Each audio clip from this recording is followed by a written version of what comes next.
we did was in response to that was कि हम लोगों ने 10 दिन में एक financial disbursement का platform बनाया that can now send money to your NIC across Pakistan.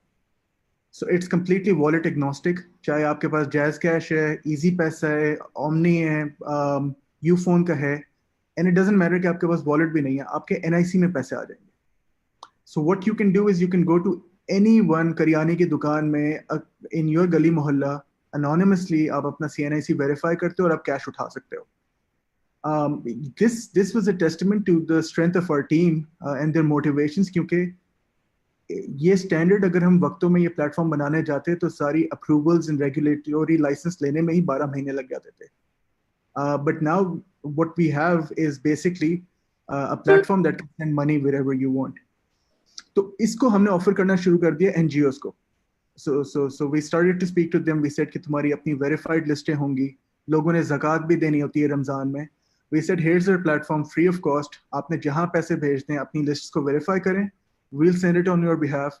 Customer service and verification के लोग भी हम अपने पैसों पे लगाएंगे और वो दे देंगे. So that was one of our first अच्छी learnings. The other learning was, जो final learning थी, कि हमने PPE suits manufacture करके हस्पतालों को देना शुरू कर दिया था शुरू में. Like जो medical superintendents थे और हस्पतालों की administrative bodies थी, हमने उनको en masse भेजना शुरू किया. हमें उन्हीं हस्पतालों के डॉक्टरों से कंप्लेन आना शुरू हो गई, जूनियर डॉक्टर से, कि हमें कुछ नहीं मिलता. And then when once we started to verify, वो वाकई में नहीं मिलता था.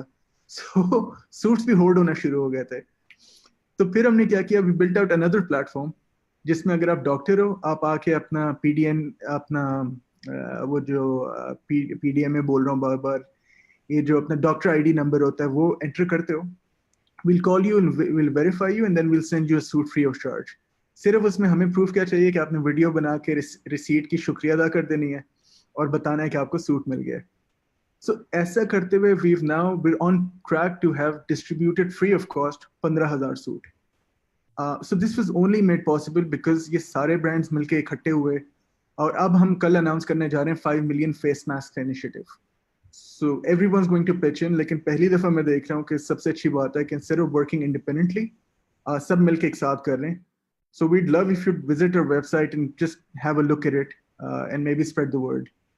Yeah, excellent, Babar. And I ask everyone to please have a look at the website. It's not only very well done, knowing Babar will not do a bad job at design, but also it's also has a lot of interesting data and information. And I'll now go to Athar and then Imran and then Faisal. Athar, you've been very active right now, in trying to connect all those parties in solving some of the very recent and problems about COVID-19.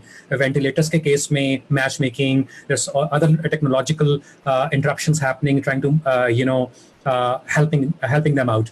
So from taking Babar's point that we need collaborations and people are now naturally trying to collaborate, what are some of the learnings you have so far in the past 1 month? What people are doing right and what people are doing wrong? And what are some of the insights for the young people who would like to contribute to the hackathon, who would like to build new technologies? Athar? Okay, thank you, Suleiman. So I've been involved in trying to put together the HEC initiative. HEC ne, immediately after COVID-19, we started working on a rapid response, grants program for a series of, things. There was a research grant, there was a technology transfer grant, and an innovation support grant. So 3 different grants for 3 different stages of the development process. And also I was sort of, I would say, very slightly involved with the ventilator initiative as well, jo Pakistan Engineering Council mein ho raha hai. Again, my involvement in that was initially very, मैं सिर्फ एक awareness creation के standpoint से बात कर रहा था. I wrote a Facebook post that went viral when I started talking about the shortage of ventilators that's going to be in the country. And then I discovered when I wrote that, people started coming back to me. I found out about people who were already working on an indigenous ventilator design. There were also other international efforts that were going on at that point. I think बहुत, James Dyson started his own sort of ventilator initiative. I think Elon Musk announced something. Is Duran में, the government also got involved, and I think it's really important that government does get involved in these kinds of things, because in a lot of ways, as Babar said, some of these initiatives, when they happen, they have a chance of basically running into walls. Ventilators के साथ भी यही है. You can't obviously operationalize anything unless it has been approved by the Drug Regulatory Agency of Pakistan. And what we found out when we started working through the government channel, the Pakistan Engineering Council and the Ministry of Science and Technology, was that DRAP did not have any mechanism to approve any medical device in Pakistan. We realized through interactions with DRAP that usually what we used to do was we used to approve devices that were already approved by either FDA, the US regulator, or the MHRA, the UK regulator. And in this case, because we were targeting a ventilator that was very low cost, it was next to impossible to get that ventilator first approved by either the US FDA or the UK MHRA. So we actually, again, because of the nature of the circumstances, I think we applied a lot of pressure on DRAP to come up with their own, regulations for approving a low-cost ventilator, which they did. We adopted and modified the UK guidelines for a rapidly manufacturable ventilator design.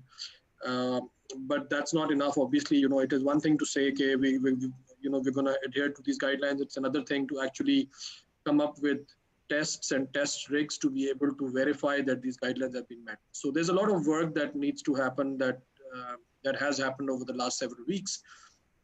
And, and now I think 3-4 of these designs are currently being tested by DRAP and being clinically tried at various hospitals across the country. So, in a way, this is also a story of various actors coming together to do things that probably we would not have done, under normal circumstances. But it also points to a long way to go. HEC ke context mein, again, we've looked at the proposals that we've received, and we still find that there's a huge gap between where our academics are and what the needs of the crisis are. And I think it's going to be a struggle to get anything sort of done in time, to be useful. One other thing that Suleiman and I had discussed that I think might be of very is of importance and might be of relevance to the planned hackathon is this, the data gap. So इस वक्त आपके पास जो data है वो वही है जो government release कर रही है, which sometimes is poor quality, sometimes it is withheld because of whatever reasons the government has to withhold data. We are getting some data from all kinds of places, but it's not really coming together in a way that it could create some intelligence about the epidemic in Pakistan. So for example, Google ने कुछ data release किया था on travel patterns. I think telcos have a lot of data that could be very useful. I think there could be some independent data surveillance systems and mechanisms that could be rapidly put into place that could enable us to start triangulating things. So एक चीज जो अभी इस वक्त तक बहुत missing है हमारे इस COVID scene पे, and I don't think we've seen the end of it. I think we've been very lucky that so far it has not become a very full-blown epidemic in Pakistan, but this is going to happen. Maybe in a month or 2 months' time, we will be in the middle of a full-blown epidemic. And at that point, it will be really useful. And now if you start putting some of those data and models into place, it would be really useful to have a model that can help us predict infection rates, that could help us predict mortality, that could help us predict which places of the country we should close down and which places of the country we should keep open. So one of my interests is to try to see if we can use this data hackathon to build an epidemic model that could provide enough sort of policy advice and granularity for policymakers to to be able to make decisions that need to be made. Is waqt, I don't think there is a model in Pakistan that exists. Models are being built all over the world. They're all to more or less degree faulty, but they're also providing a useful advice to policymakers. So, for example, the work that UCL did for building their model ended up influencing policies in the US and UK in a major way. Right? There are models that are being used in Sweden, which has taken the option not to close down and lock down the country, which is built on the work of a team of individuals. Led by a single epidemiologist, right? So these are important things, and I think our country doesn't have it. I think NIH and NDMA are trying to build something, but I think it is in this way where if we can use, some of this bottom-up energy to try to build something and populate this with some data, that I think we could really help both the government as well as the communities in trying to make policies and decisions as this COVID grows into a full-blown epidemic in Pakistan. Excellent. Thank you very much for the general ideas, but also a very specific one. Before I go to Faisal, I think I'll go to Imran Zia, because your point is very relevant for Imran Zia, and that is that currently, Imran, I'd like to ask not only your role as a part of Executive Vice President with SERP, but also your general interest in data. What are the most important missing points in the data we have, right now? Because what is the importance of data in any decision making, and what these emerging startups, new startups, are not aware of? What are the limitations to design something without data? And secondly, a related question, which I would love you to answer together with this, is that because of your interest in developing technologies, that what are the basic technologies we must develop locally? So this will set up a frame for larger questions.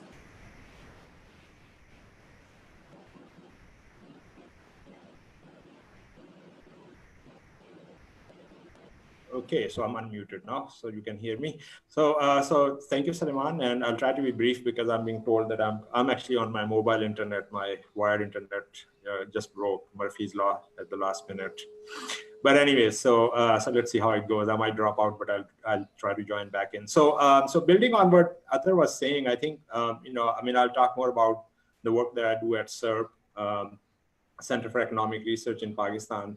And I totally second what Athar said. We also see, and SERP, obviously has done a lot of good work, and it has a certain amount of credibility with the government and all that. And we believe that we would have actually less problem getting access to data streams. But even in our case, we have to actually, push a lot to get the relevant data. And I think the data is important because I think it lets you build build a strategy that is, customized to your environment. For example, it's very easy to talk about, lack of testing, and we need to have, 100,000 tests every day. So if you want to replicate, the strategy that US is adopting, or some of the European countries are adopting, we just don't have the resources. So we have to have our own strategy, and and based on that, but any strategy that you will have will need access to data. Things like what Athar talked about. If you want to have smart containment, for example, there's a lot of debate right now in Pakistan about should we have 100% lockdown, or should we actually allow economic activity? On one side, people can stop because they can't work and they can't earn a living because they are day wagers. Or you, on the other extreme, if you, but then your infection rate is going to be higher and your system could get overloaded. I mean, hospitals and quarantine centers and all of that. On the other hand, if you're totally locked down, then you have less of disease, but then you have other problems. So I'll share something with you. It was and even something as so there are 2 points I'll make. One is that it's very when you're thinking entrepreneurially, and a lot of people are watching this because they want to contribute towards new ventures and use data in interesting ways. You have to rely on whatever data is available, and you have to become scrappy, and that means you might have to scrape data from many different sources, which could be an interesting way to collect data. But more importantly, I think you need to be able to get out the usual mindset that that an entrepreneur has, which is that, oh, I'm going to control my product or service end to end. You most probably will end up working with a lot of people. You'll have to rely on shared resources, and you can, depending. I mean, you just saw what Babar just said, and Athar just said. It's lack of data. It's somebody has some data. Sometimes you'll need to use certain influence to get access to certain data. So you need to be in a mindset that you will need to work with a lot of different partners, to move your product or service forward. So that's one thing I would say. But going back to our work at SERP, and that's also along the same line. So we had public health experts, we had infectious disease people that we brought on board, epidemiologists, economists, policymakers, data science guys, and I'll share something with you which is very interesting that came out of that work. And if I can share my screen, host disabled screen sharing. So I guess you need to enable me to, share my screen. So if you do that, I'll show you something that came out of, at the intersection of all these, different sets of expertise. And let me try again. Okay, still can't do it. But anyways, so the idea was that, just this notion that, should you shut down entirely, or should you, allow some economic activity? How would you do that? How would you balance that? So you can't have, either or. Okay, so now I can. So if you share, so this is what we came up with. So it's a graduated response, and the way you do it is that you proactively look for data, and based on that you classify your different cities or towns or whatever smallest unit that you can control, you can come up with from an administrative purposes. And obviously this is more for the government. And then you could say, are you at level 1? Are you at level 2, level 3, level 4? Okay, and at each level, it very clearly defines what are the actions that you need to take to be most prepared about going to the next level, which is you might see more disease, or if you don't see more disease, how do you keep yourself protected and still have some sort of an economic activity? So there's a whole so I can share this matrix with you. At each stage, what kind of testing you should be doing, what kind of tracking you should be doing, what kind of community messages you should be pushing, what kind of actions, the district administration should be taking, what industries should be shut down, what industries should not be shut down. So instead of, thinking, oh my God, we have, 10 cases, what do we do? It gives you a plan as to how do you move from one stage to the next, instead, so that you don't go into panic, but you have a systematic way of addressing the various issues that you'll come up with when your community gets exposed to a different level of disease. So we call it there's more about this at SERP's website, COVID-19 response. You go to our website serp.org.pk and you can have more of this information.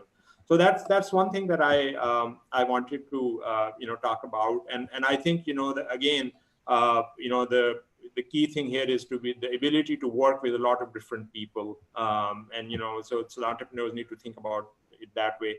The second thing, you asked me specifically about hardware and and some of the other things you should do. So two things. I think. Here, Imran, also in the context that some of these startups would like to make those things, and they might want to be incubated at NIC. Also keeping that in mind, just to clarify. Yeah, and I know a lot of your focus is on on software and data, but one of the things that we have learned from all of this is that the hardware is important. Face masks are important, PPEs are important, face shields are important. At the end of the day, we live in a physical world, and I think digital always gets overemphasized, but physical things also need to be made. So I think so let me give you an example, because I was it's sort of a funny example. So can people see this? Yeah. Right. So I'm going to spray, right? So you might even be able to see the spray. So ये ऊपर जो top के ऊपर लगा होता है ना, ये आपके ख्याल में पाकिस्तान में कितना एक इस्तेमाल होता होगा, कितनी बोतलें इस्तेमाल होती होंगी इस तरह की? जस्ट अ गैस, ये वाली बोतल जिसके ऊपर ये लगा हो, मेरे ख्याल में पूरे साल में कितनी इस्तेमाल होती होंगी? It's a question for the panellist, anybody can guess. मेरा पर्सनली ख्याल है कि 10 से 15 लाख तो आराम से हम इस्तेमाल करते होंगे ये बोतलें पाकिस्तान में। That's my wild gas. ये ऊपर वाला ये मैकेनिज्म जो है ना, ये चाइना से आता है, ये पाकिस्तान में नहीं बनता। Can you imagine that? That's the level of industrialization we have in this country. And I'll share my screen with you because I work with an industrial designer. तो मैंने उनसे कहा कि आप इस तरह करें कि मुझे ना इसको डीकम्पोज कर दें ज़रा। उन्होंने जब डीकम्पोज किया ना उसको, तो ये सारी चीज़ें हैं जो इसके अंदर होती हैं। एक इसमें स्ट्रॉ की तरह की चीज़ होती है, 4-5 प्लास्टिक के टुकड़े हैं, एक इसके अंदर स्प्रिंग है। तो मुझे बताएं, ये आजकल की दुनिया में ये बनाना आपके ख्याल में कोई मुश्किल काम है? तो we need to think about as a country कि हम क्यों नहीं बना रहे, ठीक है? And I think that's important because you know, I was just reading in an article about Japan, and Japan is giving $2 billion to its companies कि अपनी जो supply chain है वो आप जापान के अंदर लेके आएं as much as possible, because one of the things that people have learned is the importance of second sourcing and not being relying on just one country to get everything that you need. ताकि जब आपकी इस तरह की situation होती है, आपकी supply chains disrupt होती हैं, तो you should at least have the ability to build some of this stuff in your country. And I think that's very, very important, and that's a lesson that entrepreneurs need to, you know, sort of take to their heart. So I think आपके पास NIC में एक वहाँ पे आपकी जो lab है, what do you call it, the, you know, where you have help me Sulaiman, maker space. So I think, you know, there's a lot of you know, utility of that, and I think it should be even used more given where we are. And I think Atar ne wo ventilators ki baat ki, you know, we've been struggling with making a locally produced ventilator, so that is very important. And my final thought before I you know, I take a little bit of time, is that I think एक जो बहुत important area है which in our country we have not focused enough on is materials engineering. ठीक है ना भाई, वो कौन सी वो जो छोटी सी शील्ड होती है, जो छोटा सा टुकड़ा होता है जो आपने अपने मास्क के अंदर डालना है, जिसके अंदर से बैक्टीरिया या वायरस नहीं गुजर सकता, वो बनाते हैं क्या आप? ठीक है, जो materials engineering है ना, that's very, very important, and as a country we need to, you know, emphasize that, and a lot of our smart kids need to go and do materials engineering, because और material engineering की एक जो side चीज है वो ये है कि इट्स सेंसर्स। आजकल की दुनिया में चीज बनाना कोई मुश्किल काम नहीं है। रास्पबेरी पाई का बोर्ड लो, उसको 2 इनपुट दो, उसके अंदर एक एल्गोरिथम लिखो, उसको डेटा फीड करो, वो कुछ निकाल देगा, उससे कोई एक्चुएटर चला लो। यही सिस्टम होता है ना at the end of the day. There is nothing more to it than that. That's, you know, everything is digital computer. वो जो सेंसर है ना, whoever can make the most efficient and most cost-effective sensor wins the game. ये सारी sensor technology है, ठीक है, और जो सेंसर है वहाँ के मटेरियल से बनते हैं। ये वही आप वाली बात। अब ये पूरा पीपी सूट है, ठीक है, मतलब इस पे हमने लोगो भी लगा दिया, लेकिन इसकी अंदर की एक सीलिंग वाली टेप होती है। There is a special process to do it, and there is a special tape to do. पूरे पाकिस्तान में नहीं बनाता कोई। So हम PP सूट मेयारी है हमारे पास, but we can't really ensure 100% sealing क्योंकि पाकिस्तान में है ही नहीं अभी, and it's a very small component. Yeah. Excellent. Thank you, Babar, for you know, highlighting what I just said. So that's all I have to say. Thank you, Sulaiman.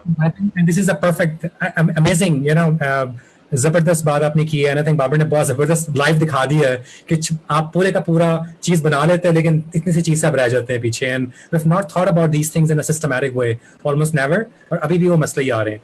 So Faisal, this is a perfect time to come to you for 2 reasons. First of all, we have talked about some general things.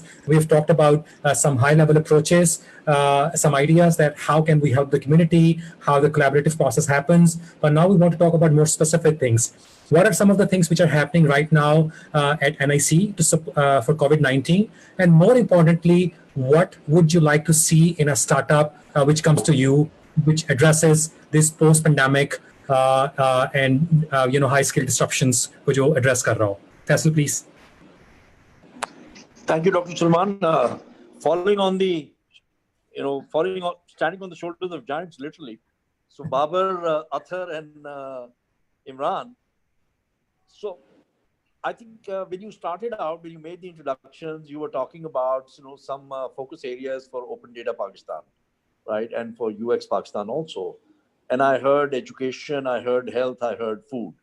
So it's interesting that the last 2 years since we set up the NIC, our focus has been on 5 thematic areas, and those thematic areas, in kind of not in order of preference, but almost is education, health, food, energy, and climate change, right? So they all, in a way, come together. And COVID-19 is about a lot of that, right? So if you look at, how fast the pandemic spread, how quickly the virus has been mutating and its behavior has been changing in different environments, right? How different communities have responded to the threat that was being posed by COVID-19, and then how response started to get calibrated. So I can talk about Pakistan, and I'll talk about the entrepreneurial let's say landscape and how things started to happen.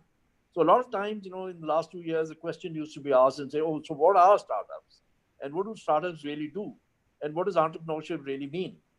So the answer was always that, listen, entrepreneurship is about empathy. Entrepreneurship is about understanding a problem.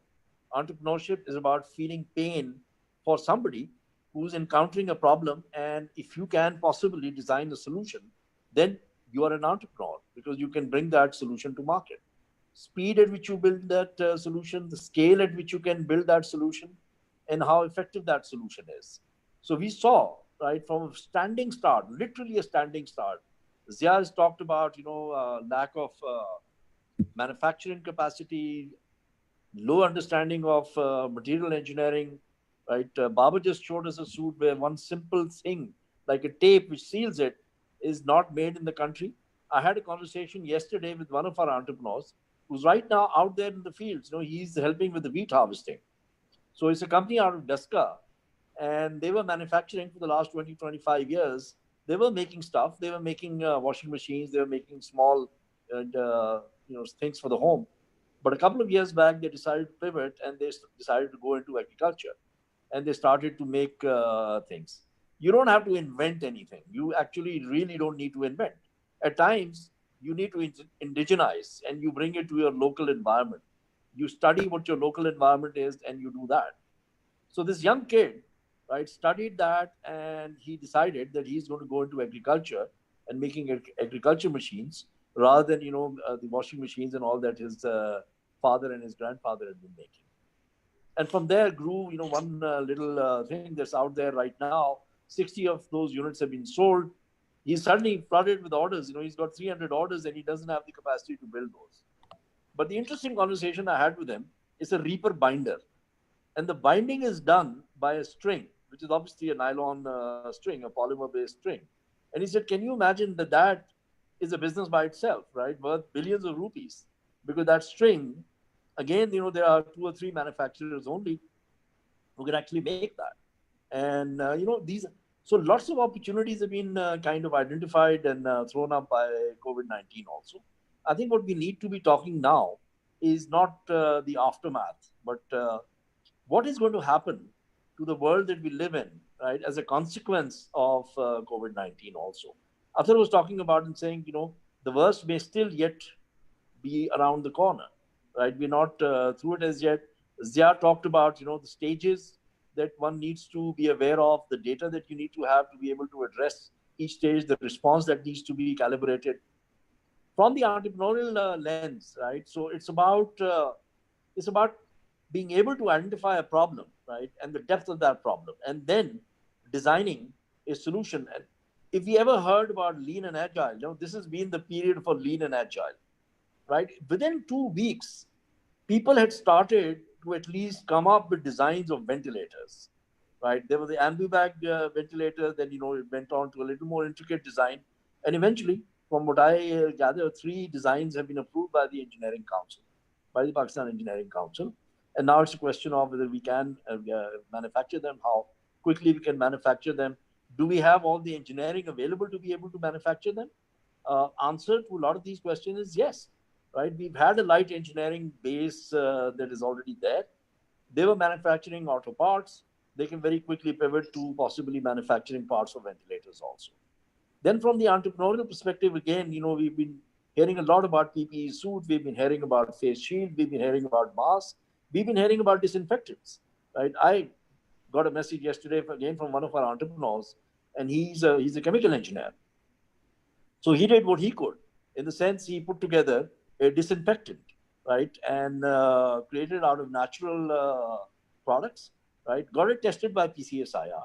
So he already has the testing that it is totally harmless. You can even spray it on food, right? It is so harmless, and at the same time it disinfects, right? So we've been hearing a lot of things about disinfectant gates being created, all kinds of things happening, and this is bottom-up approach, right? What Athar alluded to and saying the bottom-up approach. Yes, the government has to have create an environment. What we keep saying is the government needs to create a minimum viable environment, not a minimum viable product. We'll create the products. The entrepreneurs will create the products, right? And yes, we do need hardware products also. But everybody's talked about one thing, which is data. So we know that data is the key to everything.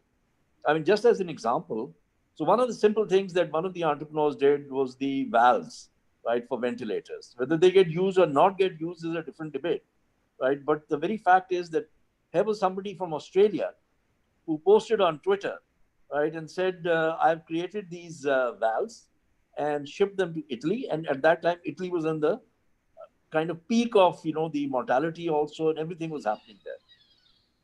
So the entrepreneur I'm talking, he connected with him, right? The Dr. Alexander from Australia shared the design with him, the STL files, and he printed a few of those valves, got it tested at one or two hospitals. And then, suddenly we had about 26 different people across the country with 3D printers. So we suddenly discovered that there were lots of people with 3D printers, right? So 3D printers now, you at least have some idea of what can be done and how fast it can be done, right? Obviously, one 3D printer is going to take a while to print anything. But if you have 100 3D printers, right, printing the same thing, that's going to happen. The kind of gadget that Imran Zia just showed us, the top of the bottle, right? Most of those components can be 3D printed and very easily, right? Putting it together would be another thing. But I'm sure anybody who can sit with a design and see it would be able to kind of break it down and say, okay, this is how we do it. And absolutely right. We need to indigenize. We need to bring a lot of this into the country, right? We've let our manufacturing base just fall aside, right? Yes, we are services oriented, which is in some ways maybe a plus factor because services will bounce back faster than anything else will, right? So suddenly, as soon as the lockdown is softened up, retail will start running again, deliveries will start running again. Schools will reopen. 31st of May, I think, is the cutoff time for that. The other thing that's obviously happening in this time, and it happened again in terms of education, right? So a lot of people suddenly realize that you can use a multiple number of ways to be able to transfer information, right? So even the government has stepped up, and you got a tele school or whatever, right? It's still not. We still don't have enough data to know how effective it is, how many people, how many kids are actually watching those programs, right? But yes, there is a beginning, right? So we need to look at all these beginnings, and data is a critical thing. Now, government can possibly do a lot more there. The biggest, what you call stores of data are actually with the mobile companies. The 4 mobile companies have massive amounts of data. So when we are talking about building a model, right, for the pandemic, and being able to share that information with epidemiologists and all, the mobile data that is gathered every day. I mean, an average mobile company is gathering billions of data points every day. Now, that's a huge amount of data.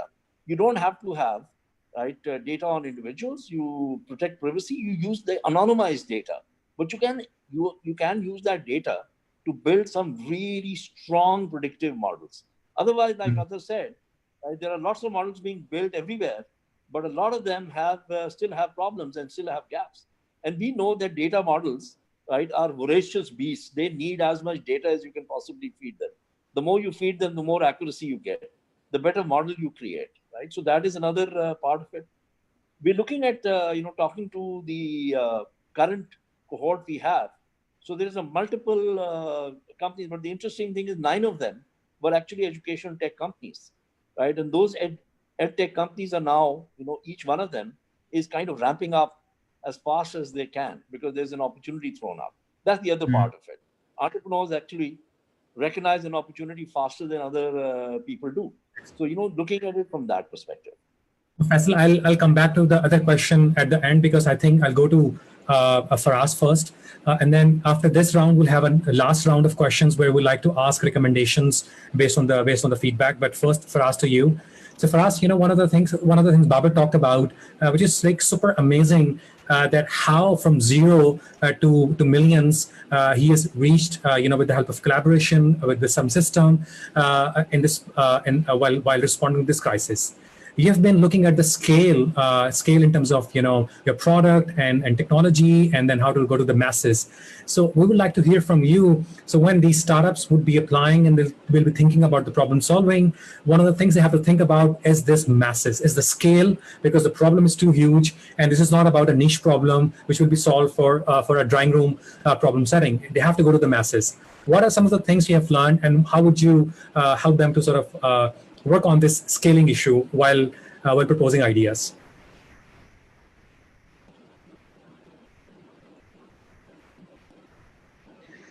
That question is for Faraz or me? Faraz. I think I'm okay. So my voice is on right now. Well, I mean, I was just complimenting Babar's creation, subsat.com. I was looking at the site. It's beautifully designed. It's so to the point. Either get help or give help. I can see that working for any crisis situation. So when we speak about scale and people and problem domain, I think it's there's so much chaos and there's so much unknown. There's so many unknown events happening right now that you have to be careful about where you focus and what sort of problems you're trying to solve. So it's easy to jump in and put out the fire with a bucket. But I think the way this conversation and everything that I've been hearing in this panel, there are meta problems that need to be solved. So I think there are two areas that people need to focus on. One is that when a crisis of this scale happens, how do you get people together, first of all? How do you get all this data? We're speaking about data. Getting the data getting COVID specific data is a specific problem. But how do you get people together? How do you organize yourself in such a scenario? So I think there's opportunity here that can apply to times beyond COVID as well, because we have to look towards 2021, 2022, 23, when all of this will be behind us. You don't want to be working on solutions, investing in things that are not necessarily going to matter anymore. So focusing on getting yourself organized, and also focusing on looking at the common patterns in crisis management. So for example, right now, the people that need the most help, and again, Babar has done that once again, is when a crisis of this scale does occur in our society, we need to be able to reach out to those people who need the most help. So that's a common pattern. That's something that I think is useful even beyond the COVID situation. So that's my number one advice to anybody wanting to start up something. You have to look way ahead of COVID, and you also have to look at what COVID means. What's the bigger picture of COVID? What does it mean as a society for us? And what are the problems we're facing because of COVID? Fixing COVID is not necessarily everybody's cup of tea. It's highly sophisticated. We're all waiting for vaccine to come in. We're waiting for sophisticated medicine to reach the masses, and those are problems that we're most likely not qualified to solve at this time. but we are qualified to build tools, services, and that help mitigate the crisis as much as possible. And you can plug any crisis in place of COVID in there. There could be, wartime. There could be other diseases. There could be other global recessions, depressions. How do you solve those problems? And this is an opportunity for us to learn. And while we're learning, we help people out. So that's my view on this. I think being able to battle COVID itself requires phenomenal resources, know-how, and people on this panel have done some amazing things that I can't even dream of gathering such resources and driving such action. So definitely awesome work there. So we have to look at that, and other than that, we have to know that the digital space is operating full steam ahead. Products in our space and other people in e-commerce that I know of, they are operating at full speed now. In fact, they're seeing simple things like grocer apps, home delivery apps, and things that matter at a time where you can't physically move around. That's doing really well. So there's some very clear areas that are performing, and these areas also uh, these areas are also meta areas. I feel that there was always a need for such delivery services to be efficient, to be there for everybody, regardless of whether there's a global crisis going on or not. So, and that's my main message. I think this panel is full of people who are, way ahead in the COVID specific matter itself. I think my advice from an e-commerce technology point of view would be to focus on areas that move ahead of this current timeline, which is very, very unpredictable for all of us. Excellent point. So that's our first round, and we'll go to the next and final round, and we'll be very quick in that. But before that, I'll ask Sana to help us understand what are some of our main objectives of the hackathon is. What did we propose? What would be a good outcome? How do we define a good winner? And then I'd like to ask each panelist to reflect on that, maybe give us suggestions, and help us, improve the policy around this hackathon in a more specific way. Sana, please. Sure. So the theme of the hackathon is fighting COVID-19 in Pakistan. It's an opportunity for all kinds of professionals and students alike to come together and build tech solutions. But now, after this conversation, I'm going to say also material solutions to drive social impact and to fight the novel coronavirus pandemic. I think it's a chance for all of us to prepare for the future.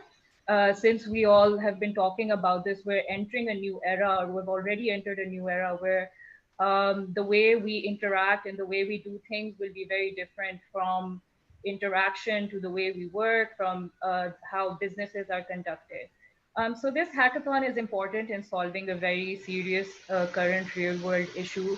And our idea is to build an online space where we can ideate, design, experiment, and build tech and material solutions to help people in this serious crisis. We have four main themes: health, education, emergency response. They're interdisciplinary themes. And the last one is vulnerable population in terms of physical, economic, and social crisis.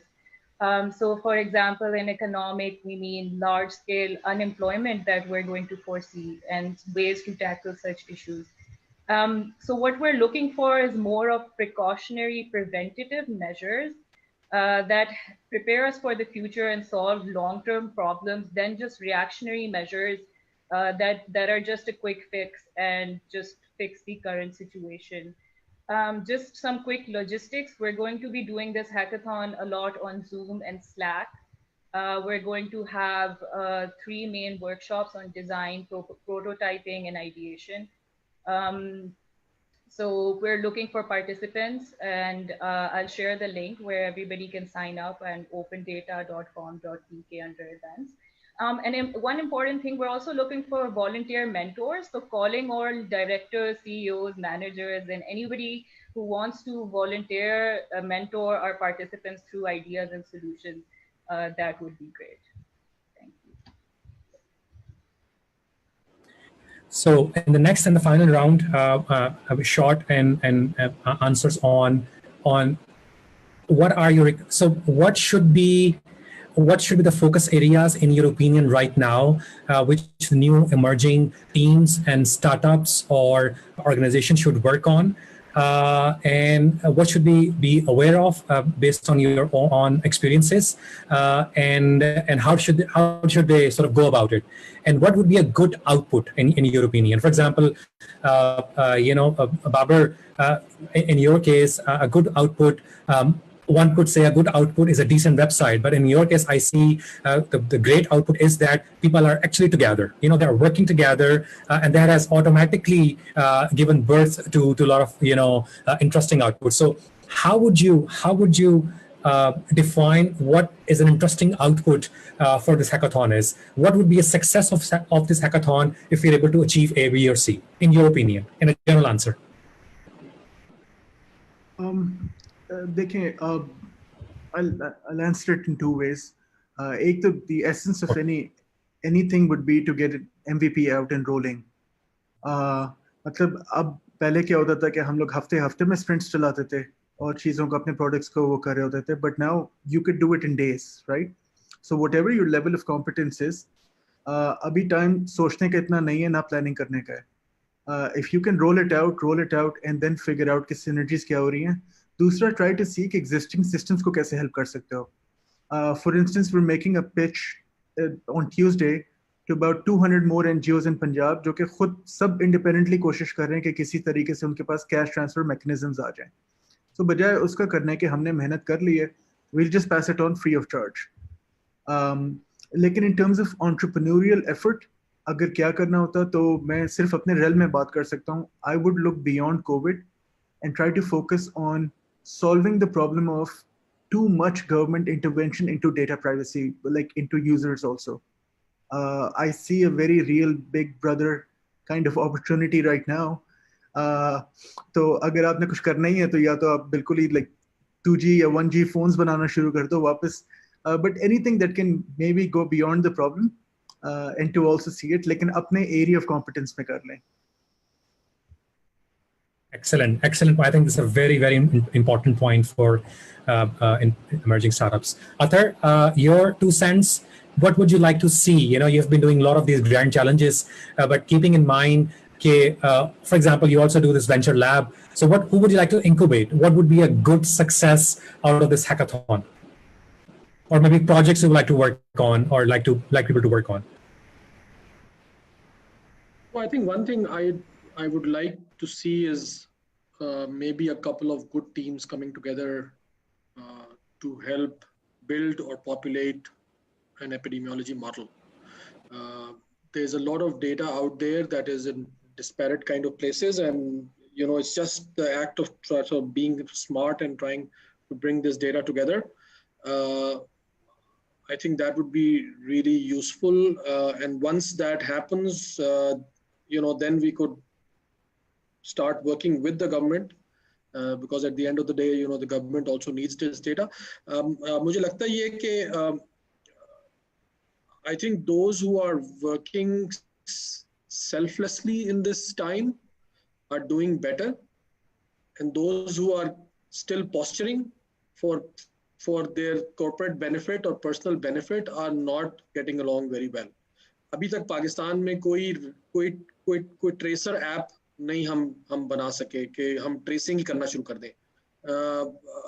और मुझे आज से 20-25 दिन पहले कुछ students ने approach किया through university professor कि जी हम ये बनाना चाहते हैं, हम वो HEC की ग्रांट में अप्लाई करेंगे, तो आपका क्या ख्याल है इसके मुतालिक. मैंने कहा यार ये ऐप बनाने में कितनी देर लगती है, ये तो तुम बना के लॉन्च कर दो, उसके बाद HEC के पास आना कि हमने ऐप बना दिया, अब हमें इसको सर्कुलेट करने में मदद करें, right? So the kind of act that's really Babar did. So a lot of these things actually do not require a lot of work. I think we are thinking too much and we are posturing too much. and those who are actually doing stuff on the ground are actually getting ahead, and we all need to get out of this mode of कि जी इसमें हमारा कैसे फायदा होगा. ये वक्त हमारा फायदा सोचने का नहीं है. आज से 1.5 महीने के बाद आपके मुल्क में 10, 15, 20 हजार लोग मर चुके होंगे, which is which is 1/3 of your entire death toll during the 10-year-old war on terror, right? 2 months down the lane, you might have a death toll of 100,000 people, which is what happened during 10 years of the war on terror. So this is not the time to waste and posture. This is the time to actually do stuff. हम सब मैं काफी दिनों से ये बात कह रहा हूँ कि हम सब घर में बैठे हैं और वक्त जाया कर रहे हैं. हम में से मेजॉरिटी और हम सब लोगों को तनख्वाहें भी मिल रही हैं, तो हम इस टाइम में कोई काम कर गुजरे तो ज्यादा बेहतर है बजाय इसके कि हम ये बैठे सोचते रहें या वक्त जाया करते रहें. तो I think there is a lot of time, free time that is available with people right now. There's a lot of talent.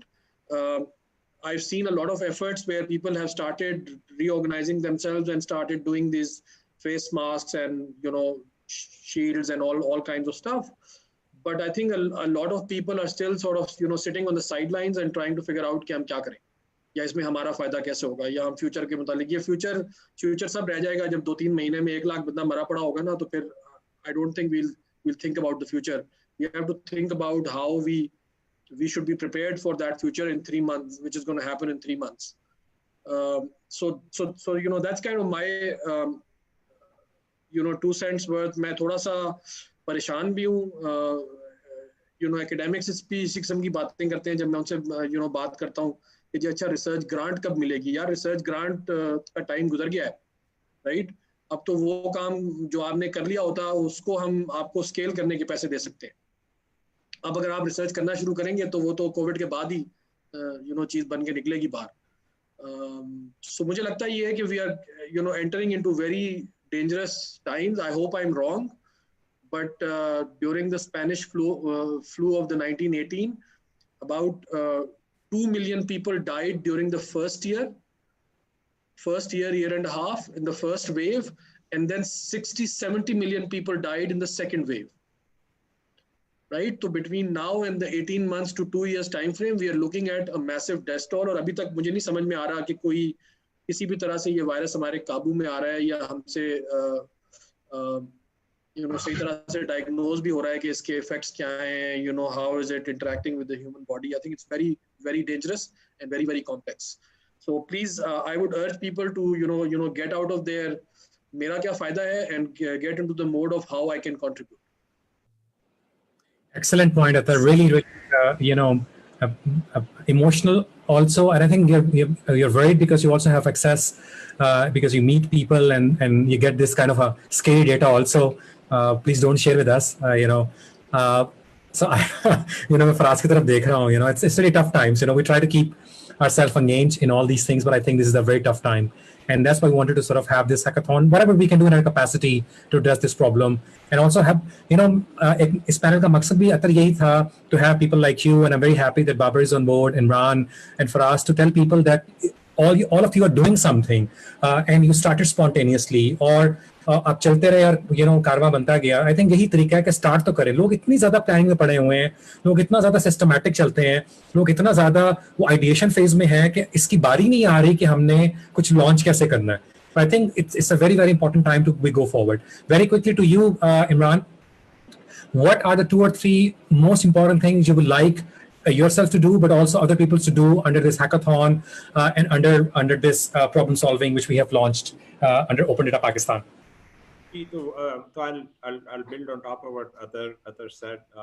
I think in all of this gloom and doom, I think humanity will come out ahead. Inshallah, we might lose some people, unfortunately, but I think eventually we will solve this problem, and I think we need to work towards that. But I think what Athar said also is very relevant and brings up important, reality questions. I think जो मैं चाहूँगा कि इस hackathon से निकले, I think एक जो चीज़ निकलनी चाहिए वो निकलनी चाहिए कि it's very easy to talk about the fact कि जी बस आप कूद पड़ें और काम करना शुरू कर दें. लेकिन अगर आपने जैसे ये वेंटिलेटर्स के एग्जांपल देखे, I am sure other has more experience in that, to do complex things, you need to be able to assemble teams of very diverse capability. So maybe any tools, platforms for collaboration where you can actually collaborate easily. I think, agar usme kuch ideas ho, I think that will be very, very useful. Especially, when you're making physical things, I mean, how could you, bring all of this together and, coordinate an effort? And I think, I think kuch jo aapko ek talent attract karna chahiye isme wo ye hai ki, good product managers and project managers. It's just not about techies. It's also about people who organize the effort, and they are very, very important, and who will run these platforms and be active on that. So एक तो मेरा ये specific होगा. Obviously एक चीज जो मैं चाहूँगा अगर आप कर सकें इस fold में वो ये है कि maybe some policy recommendations can come out of it. We can maybe at SERP we can potentially collaborate on that. Somebody should make an assessment of कि जी आपने जो 3D printers के ऊपर 3 साल पहले पाबंदी लगाई थी उससे आपको benefit क्या हुआ है और अब आपके पास चूंकि नहीं है तो उसकी cost क्या है? How many lives you saved because say guns नहीं बनी, or how many lives will be lost because you don't have a 3D printer forms like Faisal mentioned. So I think those trade-offs need to be debated, and maybe some policy recommendations need to come from the government. I mean, that's another thing that I would like to see if that can come out of this. And my third thing is that I think there are some very interesting business models that can come out of it. And I think, some of the companies that have a B2C model, I think need to flip that model to B2C. मैं आपका example देता हूँ. I mean, I'm advising some of these, young men that we're also supporting at Risk, and we were, brainstorming about their platform. तो कर क्या रहे हैं कि रिस्क जो है वो डब्बे बनाता है राशन के और वो बाइकिया को दे देता है कि जाके डिलीवर करो, ठीक है? तो how do you actually integrate business processes and service delivery processes across different organizations? कि जी मैं एक एंड कंज्यूमर नहीं हूँ जो जाके बाइकिया को बुलाएगा. I mean, give me a machine to machine interface कि मैं आपको उठा के कहूँ जी ये 100 ऑर्डर तैयार हो जाएं, ये बटन दबाएं और बाइकिया के पास वो चला जाए, और वो बाइकिया की सरदर्दी है कि वो schedule करे, मेरे से चीजें उठाए, deliver करे और मुझे वापस report back करे, but not in a manual way, in an organized machine to machine way. So I think there is वो data की हम बात करते हैं, but I guess process integration across enterprises and especially different service deliveries is another exciting opportunity that will also help during this crisis, but I think could come out could create some very interesting business models going forward also. Excellent. No, I can't thank you enough, for all these points. I think this will be a very good transcript for the people who would like to apply. Coming to you, Faisal, very quickly, what kind of a startup you would like to fast track in the next cohort? What are the properties and skills and the thematic areas they should be focusing on for you to decide कि इनको मैंने fast track करना है? High level. Yeah, what I would like to see is some mechanism where we can, where data, right, becomes a critical part of it. Right, we've talked about, Baba talked about hoarding and everything, right? Even you send PPE suits to a hospital and they get hoarded, right? You want to distribute food and there is hoarding going on there also. But I think the main thing I would say to anybody who's part of this hackathon, and is intending to address any of those issues, whether it's health, whether it's education, whether it's food, climate change, right? So looking at all that, do not be afraid, right? Do not be afraid that what you may have identified, you do not have the solution for it. Design your solution, right? So this is one of the things we've seen. What happened in these last 3-4 weeks, people are not afraid to design. They did not have time to have fear. So they just got up and they started doing it, right? That is a very, very important part of what we also talk about, and saying failure is a possibility, but don't let that paralyze you into overthinking and saying, will I be able to do it? Will I not be able to do it? So one of our startups, yesterday he was talking to me, and he's now designing a rover. He's designing an inline inline sensible robot, right? That can actually deliver medicines in a hospital. So that's the other part of it. Please go and talk to the users. Please go and talk to people who are actually going to use that product, right? Whatever product you're thinking of designing, whatever solution you're thinking of offering, it's very necessary that you talk to the end user. What is it that they really want? It could be as simple as a plastic box with a couple of holes cut into it, so a doctor can intubate a patient safely without risk of infection, right? So at times it's as simple as that. It does not have to be a very complex solution. It can be a very simple solution. So looking at COVID and its aftermath, I think the important thing would be to be able to design products and services and solutions that can scale fast, right? That can come to market fast, and that can actually be used by people who actually really, really need them. So that is an important aspect. If you ask me for one single product, right, it has to be something to do with this epidemic itself, and that is a database product. Excellent, excellent. Thank you very much for your input. Faraz, quickly, I think you have already mentioned some of these things to think beyond the problem. But before we wrap up, anything else you would like to add to the previous answer you have given? Yeah, a couple of things. One is that I think an important area of focus is fake and false news. There's one of the things that has happened in this crisis is this insane amount of just misinformation. We're looking for real data, but the public is bombarded by false data. So there needs to be a solution to this this huge problem, and I think that it's in fact it's a solvable problem, right? Where you can verify whether certain things are true or false. Somebody needs to come up with that idea, and I think that's an important area of focus. And the second point I'd make for the startups is that medical devices and other devices, even protective devices, you have to be extremely cautious. There's human life at stake here, and these things are typically way more complicated than they seem. I mean, you wouldn't want a protective device that doesn't really do its job. Now the person using it is feeling safe and it's just not working. Similarly, ventilators are extremely non-trivial technology. I've just randomly looked up a specification for one, and I was like, oh my God, how are they even going to begin to manufacture such a device over here without putting a patient's life at risk? Even if we're, there's talk of splitting ventilator tubes into two, it just doesn't work. It's not that simple. Both those patients need to have the exact same, biometric needs at that. So it's a very delicate process. So I would exercise a lot of caution. I'd work with real experts who are already manufacturing such things and go through that process, which normally takes a lot of time. So I know Faisal's a big fan of battlefield medicine. That's what he calls it. It's pretty cool. But at the same time, I think it should come with a lot of caution.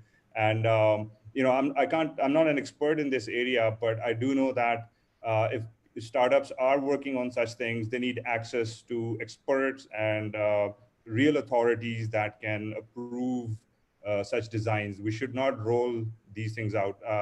It's another form of fake news, in my opinion. So that's my word of advice.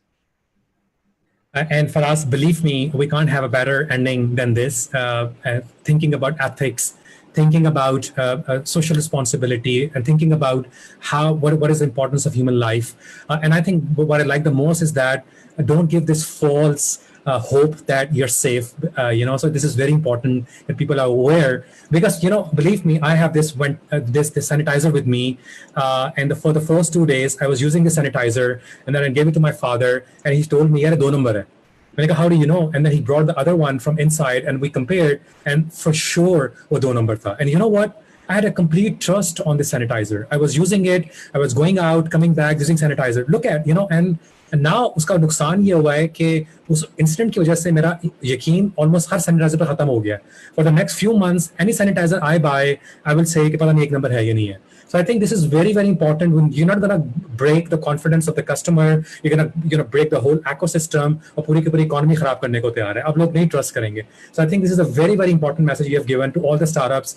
We need to pivot. We need to go very fast. We need to experiment. But please, the basic ethics, basic values should be there, without which we'll not be able to accomplish. So my concluding remarks would be, Thank you very much for coming up. We promise that we'll transcribe everything, whatever you have said. We'll convert that into guidelines. We'll make a document out of it. We'll share the document with you. You can give your quick input. You can add whatever you want to add. It'll not take a lot of your time, maybe 5 minutes, just to see this makes sense and this relates to your points you have made here. We'll improve our policy and procedures based on your recommendation, and we'll go in a much more effective manner based on your recommendations. This has been very, very helpful, and we wanted to take this approach by learning from you guys who have been in the battlefield, and we'll make sure that we learn from this practice, from your practice, and we have an improved policy and guidelines for Hackathon. Thank you very much for coming online. I know you're all very busy. It's Sunday, but again, much, much appreciated. Thank you, Faisal. Thank you, Athar. Thank you, Babar. Really appreciate Imran, Faraz, Sana. Please, Sana, start working on that, documenting with us. And I think as Imran's point on policy, I'm sure that you're going to love that point because that's your cup of tea. We'll work on that. Thank you very much. Allah Hafiz. Assalamu alaikum, everyone. Thank you. Thank you. Thank you.